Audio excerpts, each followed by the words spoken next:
I'm Krista. Welcome to the reading. The energy of today's reading is already feeling a little intense, and I wanted to just take a minute to walk you through what has happened already before I set the camera up. When I was getting ready to do this reading, I had this wave of what I would describe like a feeling of empowerment, like something deep within my solar plexus, like a confidence. And as I was getting the decks together, I pulled this deck, Sacred Rebels. And the weird thing that happened after that is I was walking past my calendar, and it's a day-to-day calendar. Today's March 10th. But I was more drawn to the back of it. And the back says, "To live in my presence consistently, you must expose and expel your rebellious tendencies." And I thought, how weird that of all the Oracle decks, I picked Sacred Rebel. And then this calendar is talking about expelling rebelliousness. But the thing was, I didn't feel like that message on the calendar was true. And I felt that if there's a person feeling this rebelliousness, that it itself is sacred, that it is part of this changing world. Almost like you were part of God's rebellions. Not rebellion against God, but you are a change maker in rebelling against things going on in our world today. And I don't want to get into specifics because of like YouTube and the algorithm and stuff, but I'll just say in vague terms that there's been a lot of darkness in the world that has been brought to light lately. And I feel that we as spiritual people are acknowledging this, and this is kind of like that catalyst that's going to ultimately help bring more light to the world and more peace, even if it doesn't feel like it right now. And I felt called to the energy of Kuan Yin in this reading, and I feel like she's there offering us compassion through this transition that we're going through. And you may be experiencing these things on a personal level too, and not just on a collective global level. But I want to go ahead and pull from this Sacred Rebels card.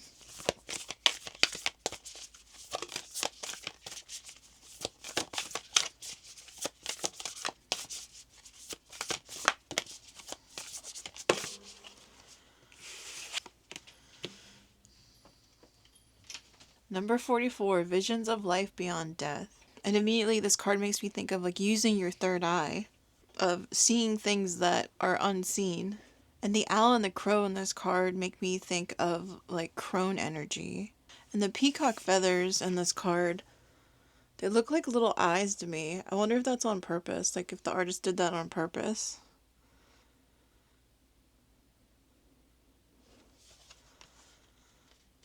That you have the ability to see things that other people can't see. I'm going to go ahead and read from the guidebook for this one. Sacred vision is awakening within you. You are becoming blessed with the ability to truly see, to see what is real rather than what appears to be. This is true insight. What was once considered consequential may soon be found to hold little consequence after all. What was once dismissed as an irritation or irrelevance may be seen to have great spiritual significance. As mundane as something once appeared, it could now be worthy of absolute attention. The gift of genuine vision takes you into the being of the universal creator. This is sacred terrain, beyond logic, convention, and that which is limited in any way. The more open you are to receiving true vision, the more love you will feel and recognize within and around you. Something may appear to change form, to be shed, or to be lost, or to die, but there is love within it always. This realization doesn't remove the pain of the loss. It does provide a way through which it can be healed and eventually transformed into peace. And what I can't help but notice is that feeling of empowerment that I felt earlier is now turning into this like fear and anxiety. And this card echoes the same messaging in this calendar, where it says, "Be prepared to let go of anything I take from you, but never let go of my hand." Just as this card is saying that something may change or be lost or taken away, but it is always done so in love and in peace. And globally, we are seeing things being changed and taken away and falling down essentially. And that change is always scary. It always triggers that fear response. And you may personally be going through this of seeing changes in your life or things being lost.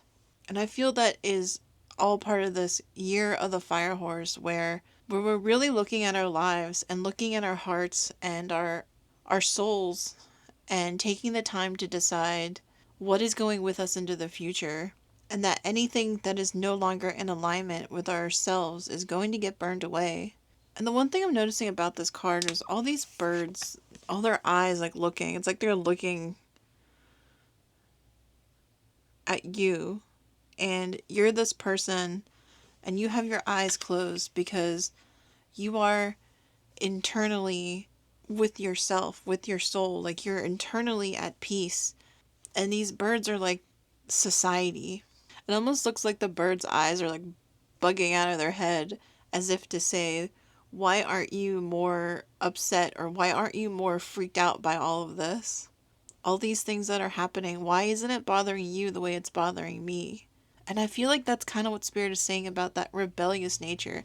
That your rebellious nature is that you are at peace because you have faith in God. You know that this is being handled on a higher spiritual level, that it is not something that you have authority over, that God has authority over the situation.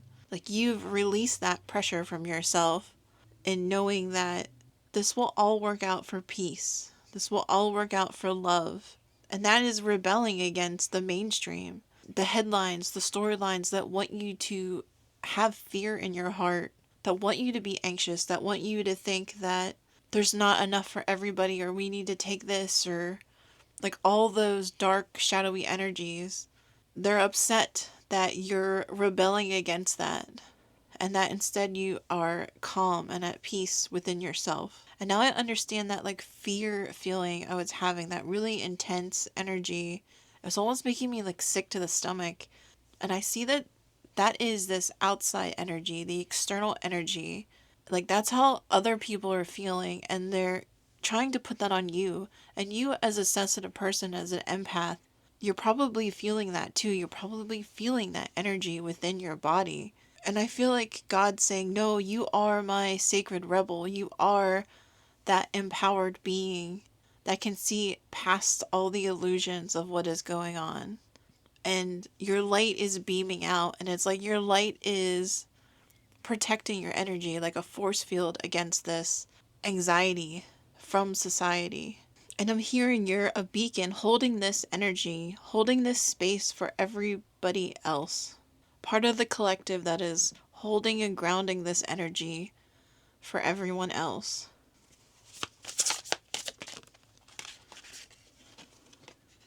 Authority, the moose, and grounding. Like, yeah, this is just confirmation, like I said, that you're grounding this energy and that you know where the authority lies. You know who has control of the situation, and that you don't have to have that fear and anxiety.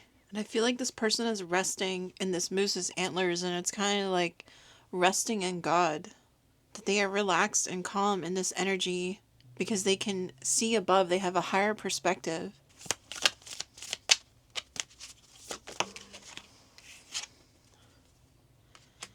Anger, the wasp. And that's confirmation to me of that outside energy. It's like people are angry at you that you're not more upset, that you don't share their anger, that you're in this peaceful state, you're in this relaxed state. It's like, how could you not be more angry at what's going on? And you just know that what's happening is part of something bigger that you don't understand, that you couldn't explain, but you know that you don't have to.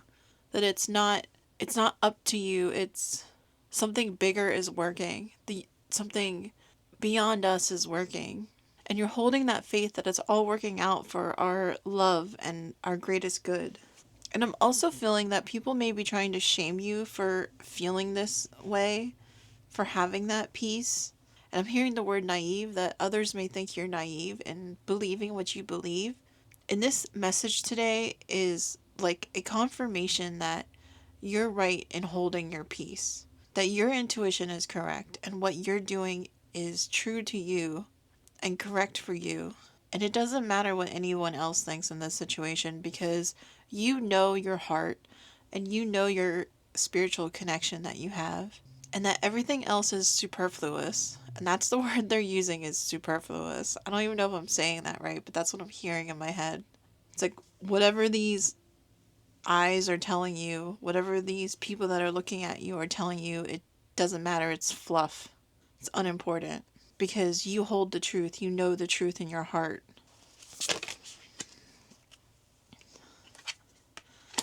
Merlin, cosmic knowledge.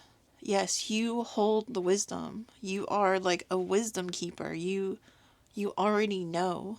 Like I said before, it's that crone energy, that wise beyond your years. Or you've been through some things. You've been through life. You're older. Maybe you've already been through a couple of these before.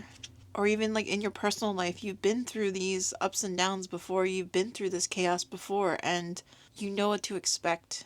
You know that even when something at the time that was really difficult happened, you can look back on it now and say, "Oh, I understand how that was for my benefit. It was really difficult at the time, but now I see how God used that difficulty in my life and transformed my life for the better."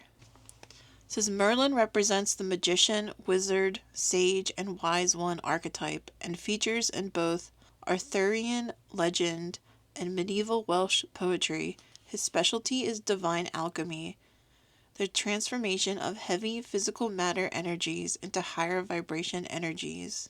And I know that that's what you are. I know that's the type of person you are, that you take these heavy, difficult things in your life or things of this world and you process them in a way that turns them into something beautiful. It's seeing the silver lining. And I'm hearing for some that Merlin may be one of your guides or that you work with Merlin. And it's kind of funny. I'm looking at these cards and it's like all these eyes are just drawn to the centered person. And you may feel like that energy on you, like all these eyes drawn on you.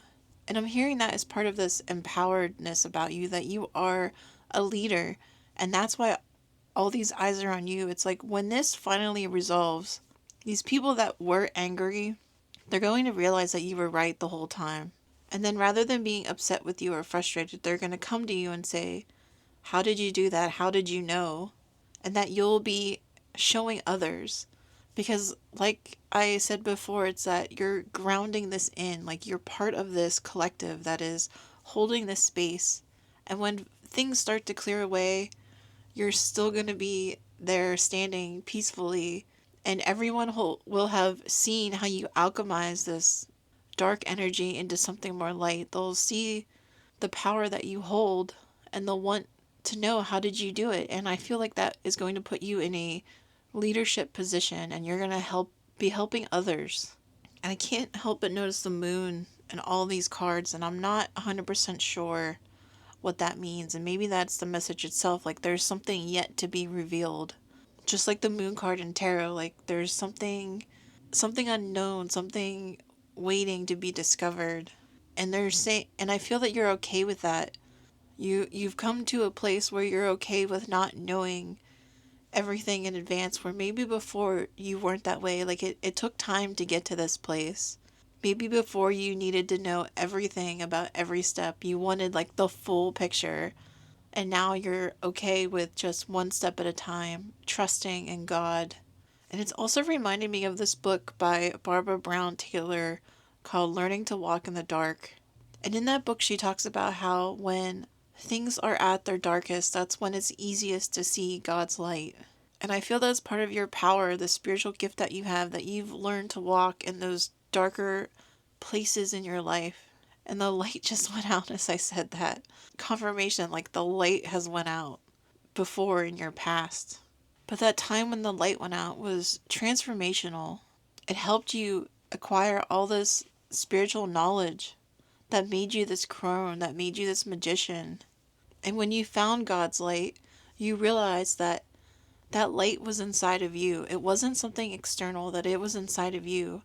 And through finding that light, you're going to use it, like this candle here, you're going to use it to help others find theirs, to find their own light. You're going to be a torch for others. And that feels like the perfect place to close out this reading. So thank you so much for hanging out with me today. I'm always so appreciative of your time. And until I see you in the next reading, I'm wishing you a wonderful and blessed day. Bye.